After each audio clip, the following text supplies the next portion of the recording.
ওং তস্मै নমঃ ভগবতে ত্রিগুণায় গুণাত্মনে কেবলায় দ্বিতীয়ায় গুরুবে ব্রহ্মমূর্তয়ে নরাকার পরব্রহ্ম রূপায় জ্ঞানহারিণে আত্মজ্ঞান প্রদানেন তস্मै শ্রী গুরুবে নমঃ। মুকং করোতি বাচালং পঙ্গুং লঙ্ঘয়তে গিরিম যৎকৃপা তমহং বন্দে পরমানন্দ মাধবম। জয় গুরু জয় গুরু জয় গুরু। আসাম বঙ্গীয় সারস্বত মঠ প্রতিষ্ঠাতা সদ্গুরু শ্রী শ্রী 108 স্বামী নিগমানন্দ সরস্বতী পরমহংসদেব অধ্যাত্ম জগতে এক অসামান্য শক্তিসম্পন্ন মহাপুরুষ। তিনি তাহার স্থূল দেহে অবস্থানকালে ত্যাগী ও গৃহী শিষ্য ভক্তগণের মধ্যে বহু চিঠিপত্র লিখিয়া গিয়াছেন। সেই চিঠিপত্রগুলি হইতে কিছু কিছু সংগ্রহ করিয়া শ্রীমৎ স্বামী স্বরূপানন্দ সরস্বতী, শ্রীমৎ শক্তি চৈতন্য ব্রহ্মচারী ও শ্রী হরপ্রসাদ রায় তাহাদের খাতায় লিখিয়া রাখেন। শিষ্য ভক্তগণের মধ্যে সেই অমূল্য উপদেশপূর্ণ বাণীগুলি প্রচার উদ্দেশ্যে শ্রী হরপ্রসাদ রায় কর্তৃক ঠাকুরের চিঠি নামে উত্তর বাংলা সারস্বত আশ্রম বগুড়া হইতে প্রকাশিত হয়। সেই চিঠিগুলির মধ্যে হইতে একটি চিঠি পাঠ। ঠাকুর, তোমার চিঠি পাঠ তোমার শ্রীচরণেই সমর্পণ করিলাম। নত্তা নিগমানন্দস্য গুরু শ্রী পাদ পঙ্কজম তনুমি তৎকথামৃতং তপ্ত জীবন শীতলম। জয় গুরু জয় গুরু জয় গুরু। ঠাকুরের চিঠি 98। আসাম শান্তি আশ্রম 26/5/20। স্নেহের জ, বহুদিন পরে তোমার পত্রখানা পাইয়া আনন্দিত হইলাম। পাঠান্তে কিছু অভিমানের সুর বুঝিতে পারিলাম। আমি তোমাদের সকল পত্র যথাসময়ে পাইলেও উত্তর দিবার সুযোগ ও সুবিধা পাই না। পত্রে হয়তো ঠিকানা লেখা থাকে না, স্মরণ করিয়াও ঠিক করিতে পারি না, নতুবা আশ্রমে থাকি না, কিংবা কাজকর্ম সে সময় বেশি থাকায় আর পরে মনে থাকে না। কিন্তু তাই বলিয়া আমি কি তোমাদের ভুলিয়া যাই?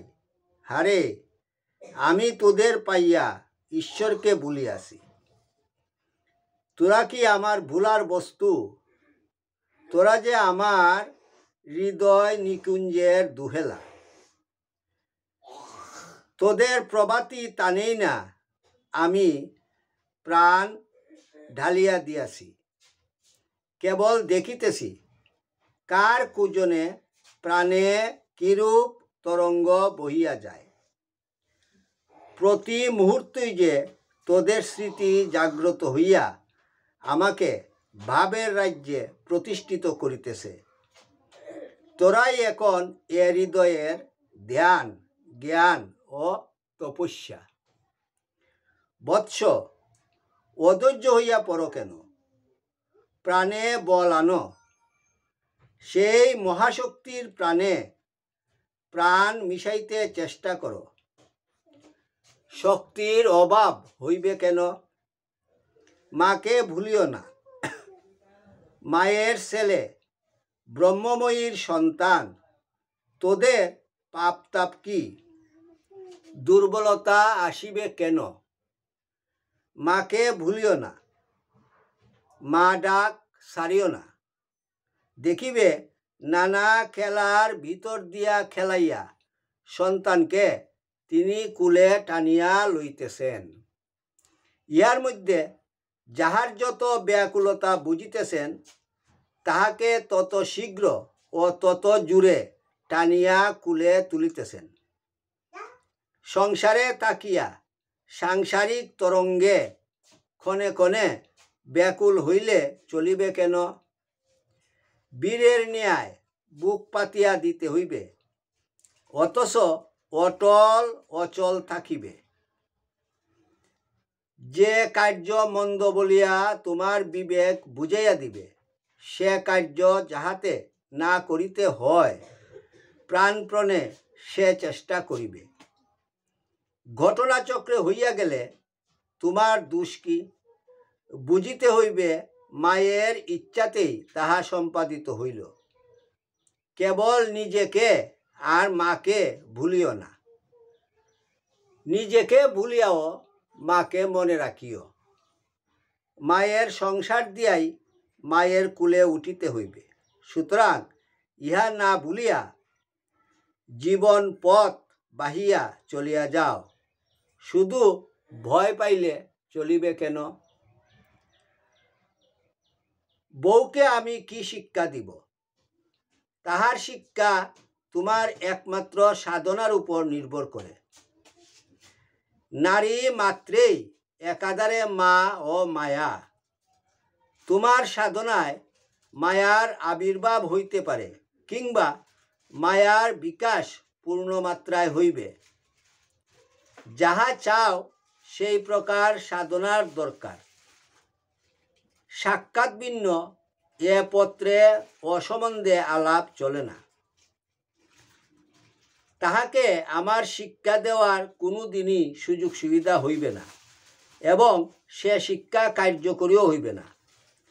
তোমার উপরেই তাহা নির্ভর করে। এখানকার শ্রী গৌরাঙ্গ সেবাশ্রমের অনাথ নিকেতনের ডাক্তার ও সেবকগণ বর্ধমান বিভাগে বন্যার্ত নরনারায়ণের সেবার জন্য গিয়াছে।